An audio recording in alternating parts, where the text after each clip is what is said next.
ঝিলাম। আকাশ, শুধু যে দিনের পর দিন আমাদের অফিস থেকে টাকা চুরি করেছে তাই নয়, তোকে ভুল ভাল বুঝিয়ে আজ এই প্রজেক্ট, কাল ওই কন্ট্রাক্ট, মানে সব ভুয়ো রিকোয়ারমেন্ট দেখিয়ে তোর কাছ থেকে অনেক টাকা আদায় করেছে, যে টাকা আমাদের অফিসের কোনো কাজে আসেনি। সব টাকাটা শুধু ওর নিজের পকেটে গেছে।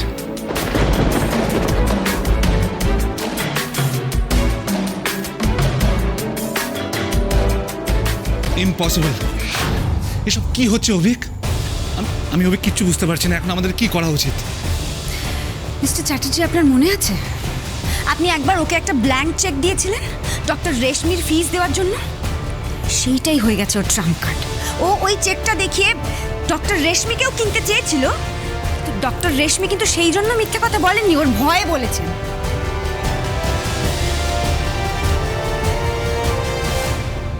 ও যে আমাদের অফিসের টাকার গোলমাল করেছে সেটা তোর কাছে পরিষ্কার। তোর পিএই যে সবটা করেছে সেটাও তোর কাছে ক্লিয়ার। এবার বুঝতে পারছিস তো ঝিলাম মাথা ঠান্ডা করে সব প্ল্যানটা করেছে।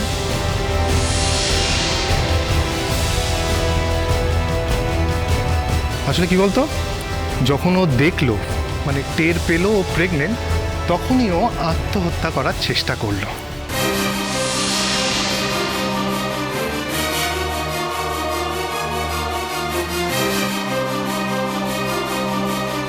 কি ছিলাম, তাই তো? আমি ঠিক বলছি তো?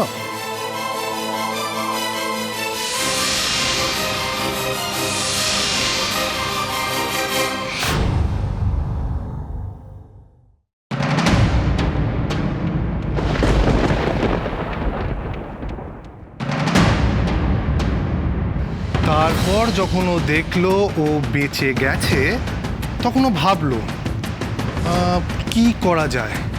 আমি তো বেঁচে গেছি, তাহলে এক কাজ করি, ইরাবতীর লাইফটা নরক করে দিই।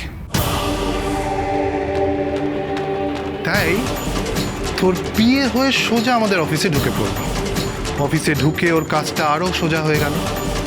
আশা করি এবার সবটা তোর কাছে পরিষ্কার। কি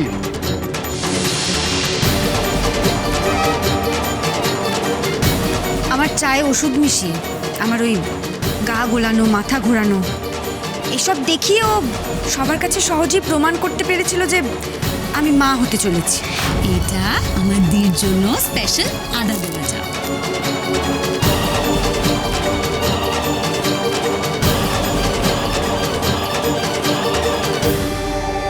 আর তারপর ওই আবার আমাকে, আমাদের সবাইকে বোঝালো যে আমি মা হতে পারবো না। আমি তোমাদের ইচ্ছে পূরণ করতে অক্ষম।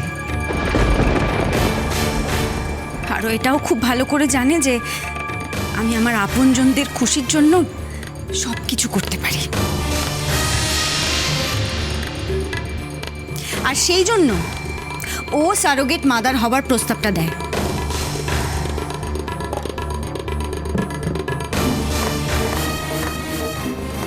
আমি মন থেকে না চাইলেও মিস্টার চ্যাটার্জির মুখের দিকে তাকিয়ে বাধ্য হয়ে হ্যাঁ বলেছিলাম।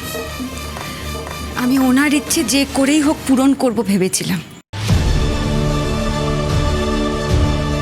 দি, তার মানে ঝিলি এসব করেছে শুধুমাত্র তোকে ছোট করবে বলে? না তিস্তা, শুধু তা নয়, আসলে প্রপার্টি, গাড়ি বাড়ি, টাকা পয়সা এগুলো তো একটা ফ্যাক্টর। আসলে তো ঝিলি সব চাই, তাই না ঝিলি?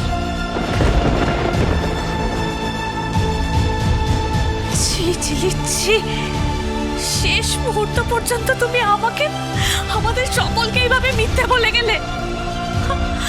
এত এত নিচে নামতে পারলে তুমি? পাপ করেছিস তুই ঝিলি। তোকে আমার নাতনি বলে ভাবতে ঘেন্না করছে। ঠাম্মি, এই অন্যায়ের কোনো ক্ষমা হয় না।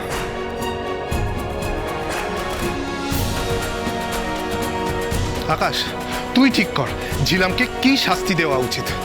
আমি তো বলবো ওকে ফ্রড কেসে ইমিডিয়েট অ্যারেস্ট করে দেওয়া উচিত।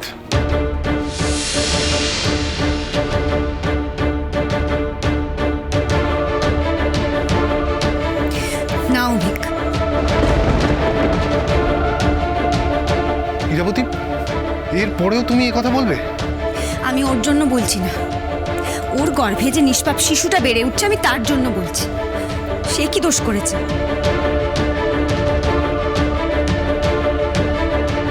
সেই ও প্রেগনেন্ট না হলে আমি এক্ষুনি ওকে অ্যারেস্ট করাতাম, কিন্তু আমি ঝিলামকে ছাড়বো না। ঝিলাম, তুমি এক্ষুনি এ বাড়ি থেকে বেরিয়ে যাও। আমি তোমার আর মুখ দেখতে চাই না। Get out.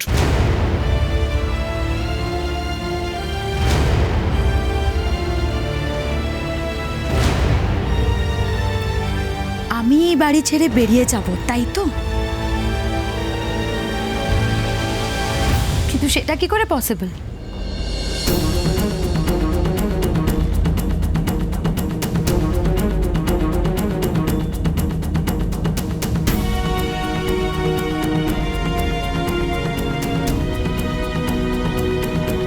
কি পসিবল কি করে মানে? আমি বেরোতে বলেছি মানে তুমি বেরিয়ে যাবে? ও হ্যালো, কুল কুল কুল। সবটা না শুনে এরকম চেঁচামেচি করলে কি করে হবে? হ্যাঁ, আমি মানছি আমি আমার ওয়ান অ্যান্ড অনলি দিকে ঠকিয়েছি, মিথ্যা বলেছি, টাকাও চুরি করেছি। বাট আমি মনে করি আমি যা যা করেছি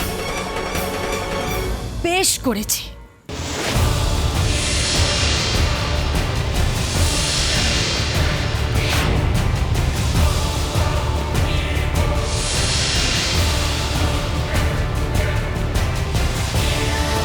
ঝিলি, ইয়েস ঠাম্মু, বেশ করেছি। আর আমি তো এতে কোনো ভুল দেখি না। ঝিলাম, এখনো তুই? হ্যাঁ দাদা ভাই, আমি এখনো একই কথা বলবো। আমি যা করেছি বেশ করেছি। আমার দিদি আমার সাথে যা যা করেছে আমি তার প্রতিশোধ নিয়েছি, আর তাতে আমি তো কোনো অন্যায়, কোনো ভুল দেখি না।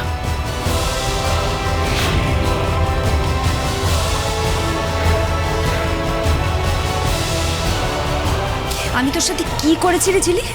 কি এমন করেছি যার জন্য তুই এত বড়? তুই আমার থেকে যেমন আমার সবটা কেড়ে নিয়েছিলিস, ঠিক তেমনি আমি তোর থেকে তোর হাজবেন্ড, এই বাড়ি, ফ্যামিলি সবটা কেড়ে নিতে চেয়েছিলাম।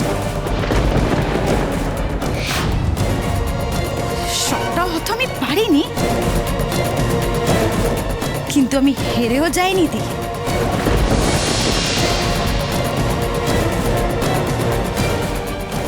নিজে পেপারে সাইন করে অর্ধেক প্রপার্টি আমার সন্তানের নামে করে দিয়েছে।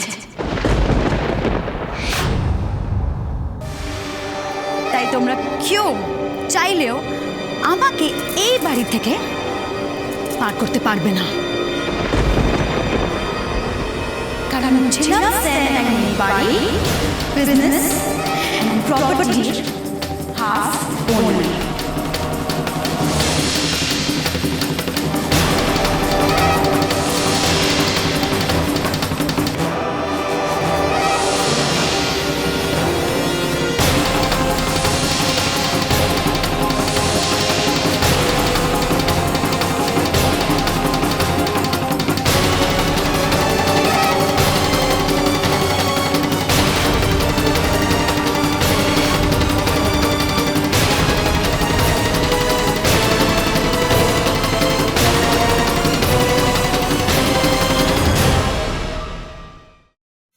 নিজের নাতি বা নাতনিকে নিজের অর্ধেক প্রপার্টি লিখে দিতে রাজি হয়ে গেছে, তখনই আমি ডিসাইড করে ফেলি যে এটাই সুযোগ প্রতিশোধ নেওয়া। আমার যে একটু ভুল হয়ে গেল ছিল। চুপ কথা